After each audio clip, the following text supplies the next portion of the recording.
Kids, स्वागत है आप सभी का मेरे इस नए वीडियो में। बच्चों, आज हम क्या सीखेंगे? A for animal, B for banana, C for car. ये क्या है? ये है हमारे कलर्स। चलो बच्चों, कलर्स नेम जानते हैं। Yellow colour, red colour, blue colour, brown colour, light green colour. चलो बच्चों, स्टार्ट करते हैं। Blue colour, A, blue color, A for apple.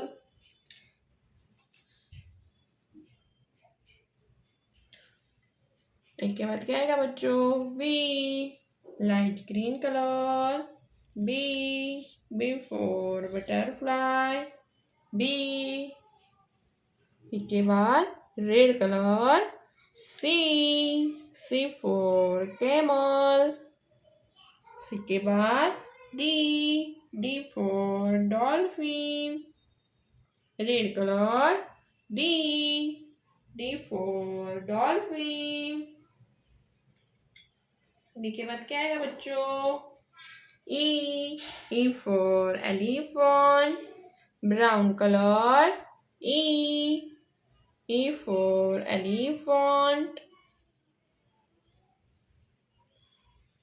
के बाद F for fish, yellow colour,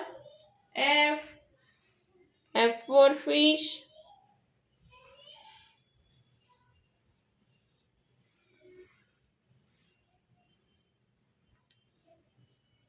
बच्चों, आज हमने क्या सीखा? ABCDEF। ओके, अब मिलते हैं अगले वीडियो में। बाय।